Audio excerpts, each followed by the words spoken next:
Well, welcome to our lunch breakout session. My name is Pam Jeffords, and I have the privilege of working for Mercer. Did any of you, were any of you at the Power Talk by my boss, Pat Milligan, earlier today?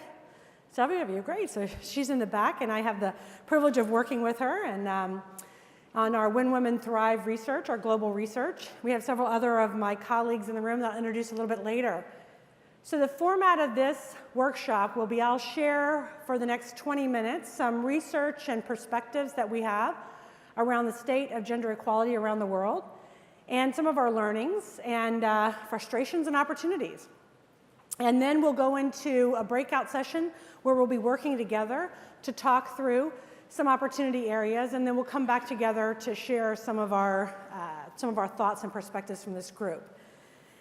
So before we get into the agenda, some of you may not know who Mercer is, and hopefully after this morning's talk with Pat, you'll want to come work with us. So I wanted to give an opportunity for you guys to share a little bit about Mercer. So we do have 28,000 clients globally around the world. We're $4.3 billion in revenue. We have a 70-year history of consulting with our clients across the health, wealth, and careers of our clients and their employees. And for our practice, we have over 200 diversity and inclusion clients where we help our clients around the world improve the state of diversity and inclusion in their organization.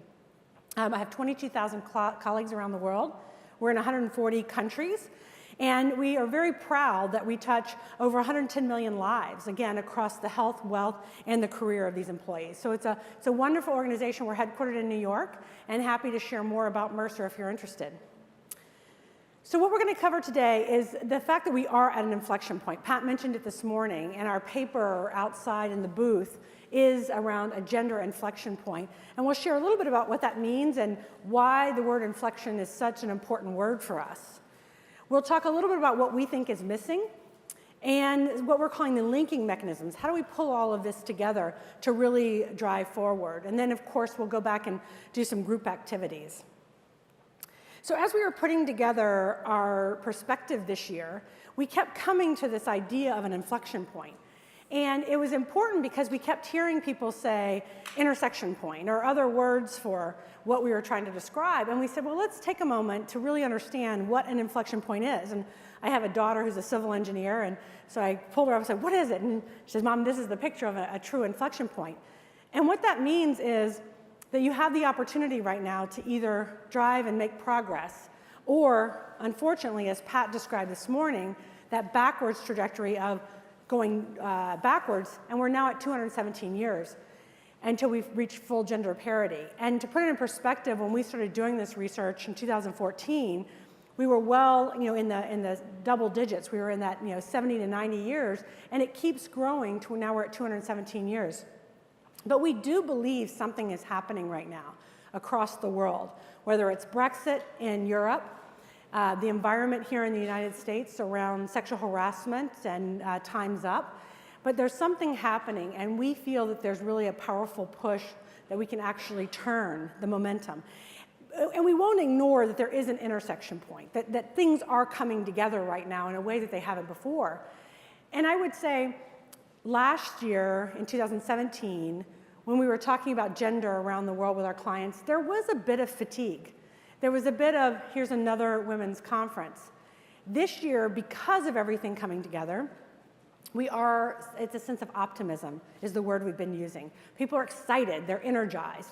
It's ready to move forward. So we do acknowledge as an intersection point of everything going on around the world, but also recognize that we are at a very important inflection point, and it's our choice whether we push forward for progress or, unfortunately, let it slide away. What's missing? This is one of our favorite things to talk about. We talk a lot about, as Pat showed this morning, we kind of do this internal labor market map that shows the state of the organization. And while a lot of progress is being made at the top in terms of programs for 2020 women on boards, or in Europe we have a 40% quota for board members, and we see a lot of pressure at the top, really what we see as the opportunity is this middle of the organization. And really, how can we bring in this professional level into your organization and then ensure that they're promoted and developed through your organization? And we talked a lot about the silent middle, and that's that leader or manager who listens to people speaking like this, and they're probably shaking their head and nodding and saying, yes, I agree. And then they go back to their desk and they do the job the same way that they did it before. And so it's not to say that they're pushing back against diversity and inclusion, but they don't understand that they actually have to go back and fundamentally do their job differently and ensure that they are promoting and developing underrepresented groups within their organization. So we really talk a lot about the silent middle. We mentioned this morning engaging men. I think we have a panel this afternoon, or we had one earlier about engaging men. And it is an important topic, and one that, quite frankly, we've talked about for 4 years now at the World Economic Forum. So this isn't a new aha, maybe men need to come into the conversation. We've been talking about it for a while, but we haven't quite figured out how to bring men authentically into the conversation, other than to say, well, I have a daughter, I have a wife, I have a mother, so therefore I care. How do we ensure that when we talk about men as part of the diverse table? So some words that we're starting to challenge are men as allies to gender, because men actually are a gender. So even the word calling men allies might insinuate that they're actually not, a gender, right? So if I think about the LGBT community, I'm a very strong ally of the community. I'm a very strong ally of our African American community because I am not in that community. But a man shouldn't be an ally to gender diversity. So we're really challenging some of the words that we're using that perhaps could be excluding this group of specifically white heterosexual men. So we're really making an effort this year at Mercer that we're going to ensure that there is an opportunity, or that we seize that opportunity, really engage men in an authentic way. So we're going to keep working at that. The third thing is this concept of unconscious behaviors. And we intentionally use the word behaviors versus bias, because the word unconscious bias has also lost a little bit of its meaning as we have a lot of unconscious bias trainings, because it is about the bias, we all have them, but more importantly, it's about the behavior, the action, the outcome that happens that either advantages or disadvantages some group of people. So we're really focusing on what are the behaviors that we're doing, what are the outcomes, what are the actions, and helping that silent middle, if you will, understand that yes, I'm 5 generations from Louisiana. That in itself comes with some bias.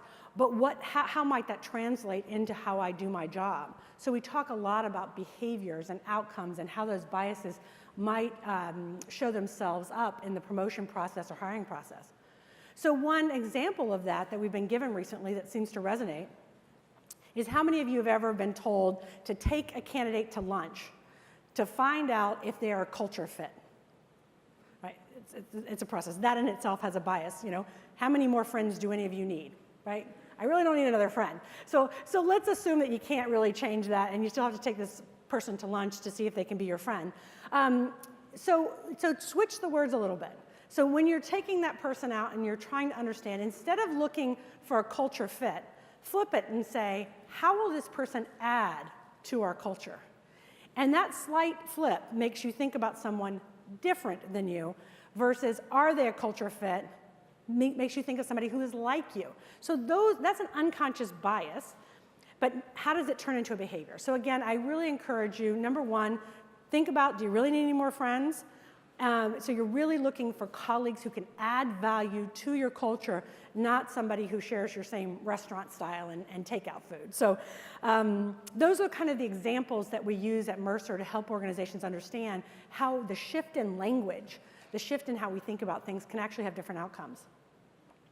The business imperative, it's here last, but it's actually the most important thing that we talk about a lot. And we could spend, many times, we go into companies and we spend 4 or 5 hours with leadership teams talking about the business imperative. And the business imperative is different than the business case. The business case has been set. It's $12 trillion to the global economy if we can close the gender gap around the world. That's a very big number. CEOs, boards, investors, they want that $12 trillion. They actually probably want more than their share of the $12 trillion. And that's the business case. And so a few years ago, when companies would say, help us come in and understand the business case for diversity in our organization, we would kind of roll our eyes and go, oh, again, somebody wants us to, help them understand the business case. How many of you guys have heard, share the business case with me for diversity, right? It's over and over. But what we realized is they actually weren't asking for the business case.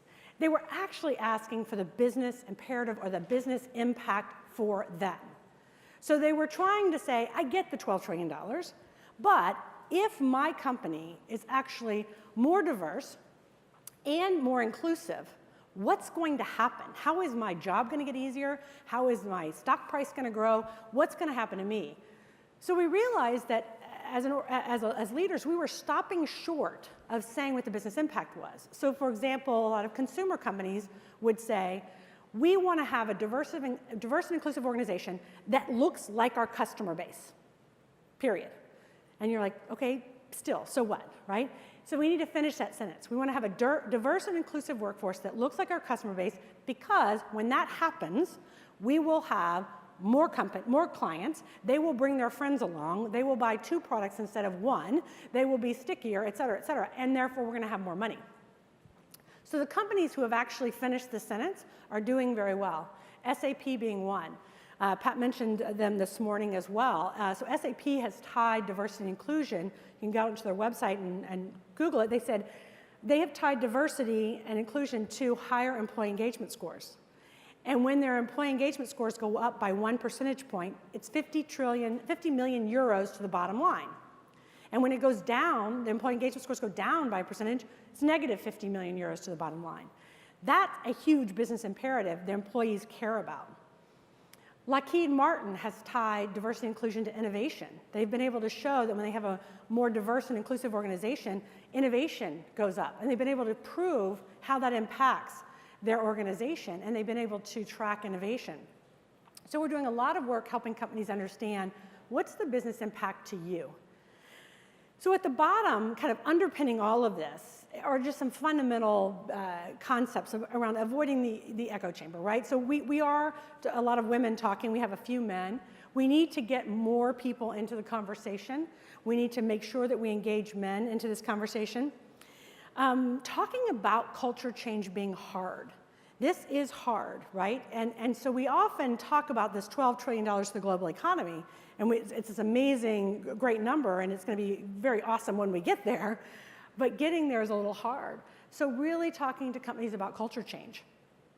And then talking again about being honest with ourselves that we act based on what impacts us, not necessarily what offends us or an opportunity. It's what impacts us.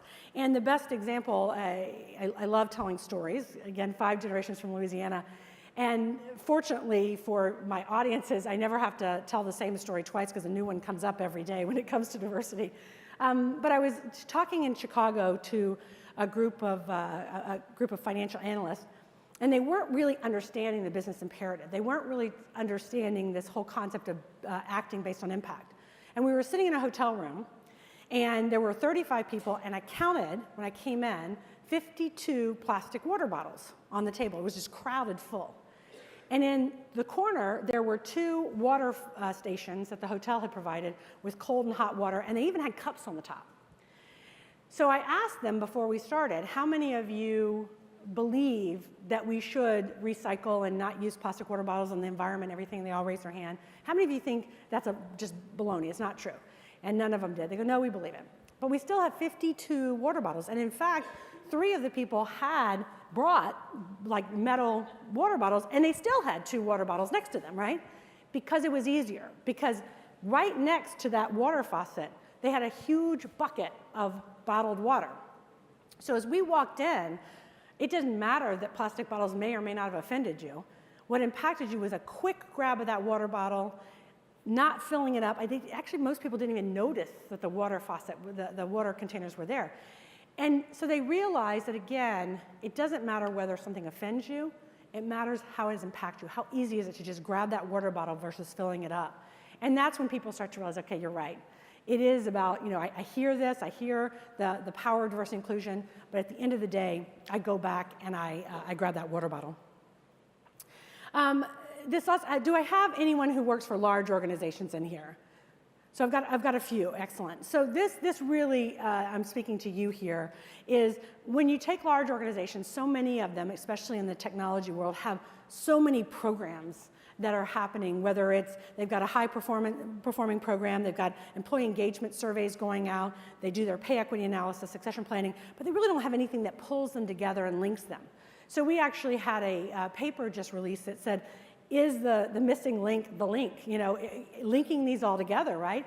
Because we have so many programs out there. So we have a white paper on this that's really been very powerful as we think about how do we pull all these initiatives going on.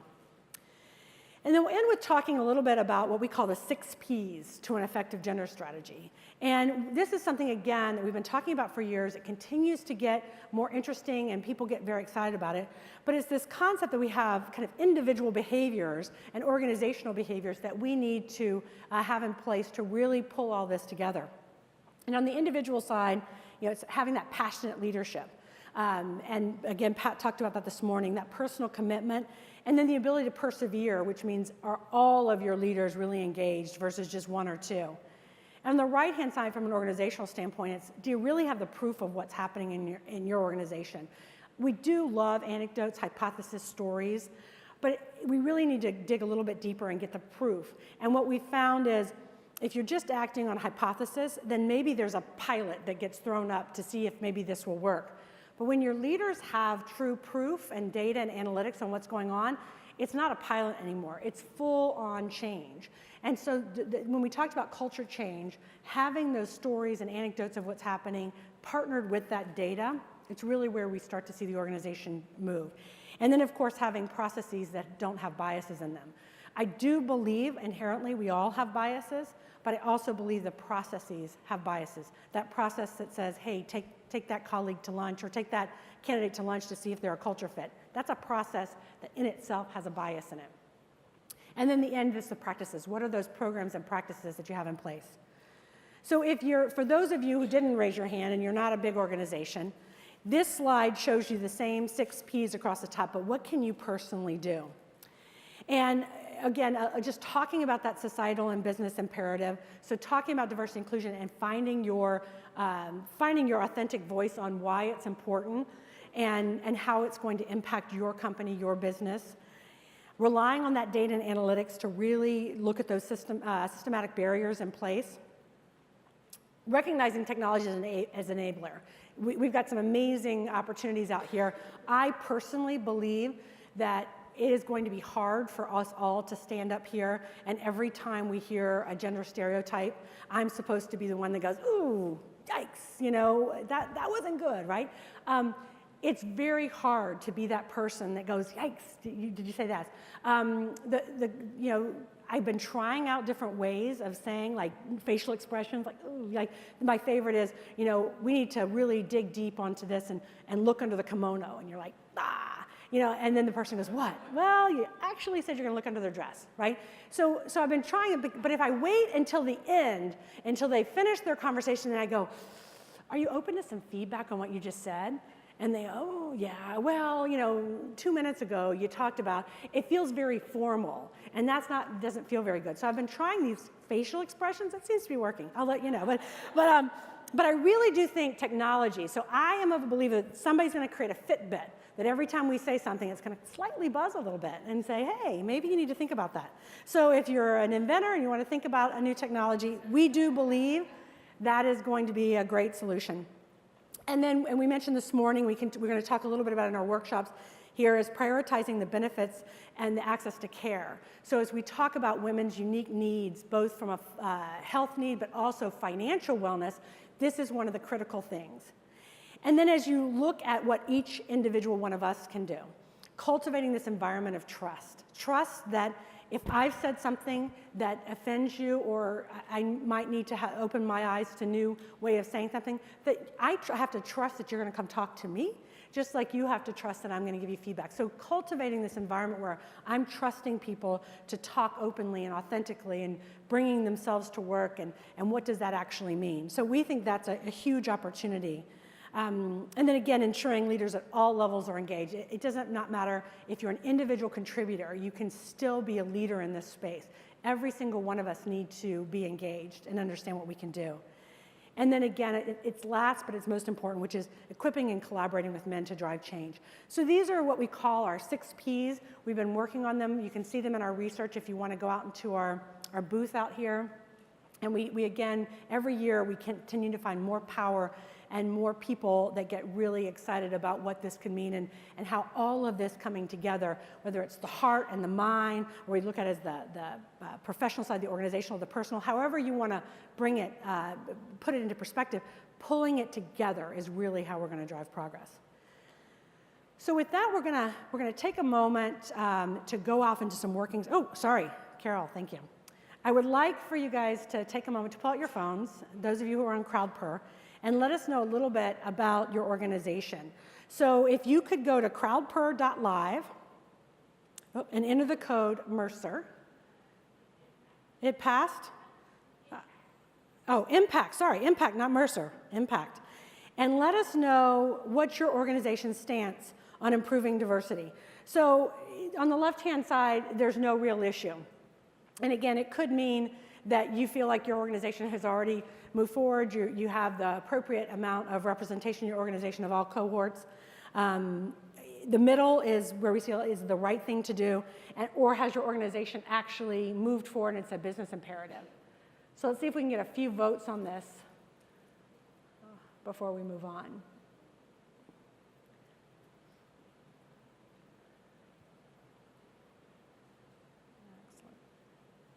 Keep seeing these go. So it's the right thing to do. So everybody's voting. Who has a business imperative? Whose organization? Can you share a little bit what the imperative is for your organization? Yeah, right here. Yes. Yeah, please.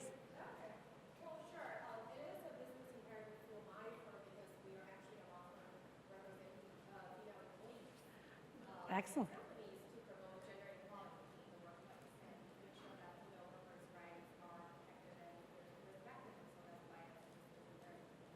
Wonderful. So the answer is that they're a law firm that actually helps women, and I'm assuming organizations too. Have you found that for attorneys, are you able to find women that want to become partners? That's one of the. Yeah. Legal business is just like tech. Their gender inequality is always a big problem in financial industry. So in the legal profession, females are always looking for ways to promote themselves. Yes. To the rank, and there are all kinds of barriers and right. obstacles that you always see in the tech industry as well. Excellent, excellent. So a lot of what we're hearing is a lot of complementary opportunity areas in the legal industry and tech. So thanks for sharing. So it looks like we're clearly, it's the right thing to do. And really, again, that shift in going to the business imperative is the right thing to do. We wish that everybody would move on that, but again, thinking about things like sustainability, recycling, diversity inclusion, when it's the right thing to do, we actually don't always move forward with it. So really getting your organization into more of a business imperative and understanding the business impact, we start to see the change. So thanks for sharing that one. Carol, did you want to? I can't flip there. There we go. So where has your organization focused their gender diversity efforts? So the first one is around the careers. Has your organization focused mostly on the hiring, the promotion, retention pay? How do women actually move up and around your organization? Has your organization had a focus on the health of your employees in terms of what are the unique health needs of women? Depression, anxiety, sleeplessness is on the rise, whether it's mental health or heart attack symptoms of women. The third being financial wellness. Women, number one, we're hopefully going to continue to live longer than men. We've got 7 years on average that women live longer than men. Unless things change, we are going to be paid less than men. There's still a pay gap. We also tend to step out of the workforce on average 5 years than our male counterparts. And there's some research that is emerging that we are more conservative investors. So if you think about that perfect storm, right? We're going to make less, be more conservative investors, and then we're going to live longer, so it's positive, but that means we have less money to stretch out for a longer amount of time. So really understand that the link to financial wellness. There's also some new research that if a woman does not feel financially well, she actually won't go for a promotion within her own company. So that's a pretty powerful perspective there. But she will leave her company and go for a promotion somewhere else and go for a higher job. So when companies are, especially tech companies that are anxious to understand, how can I keep my employees, right?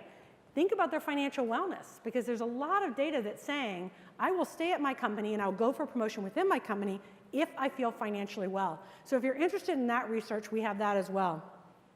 And then the last one, all of the above. That's Mercer, by the way, if you want to come work with us.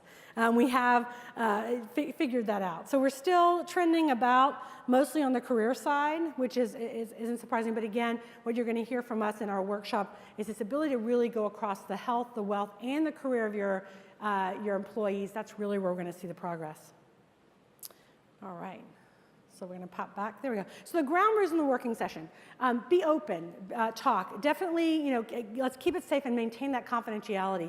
Anything that's shared here, you can always share our slides and take pictures of that. But when it comes to what others are sharing, let's probably not keep the cameras unless you ask permission or share anything or quote anyone that's said there.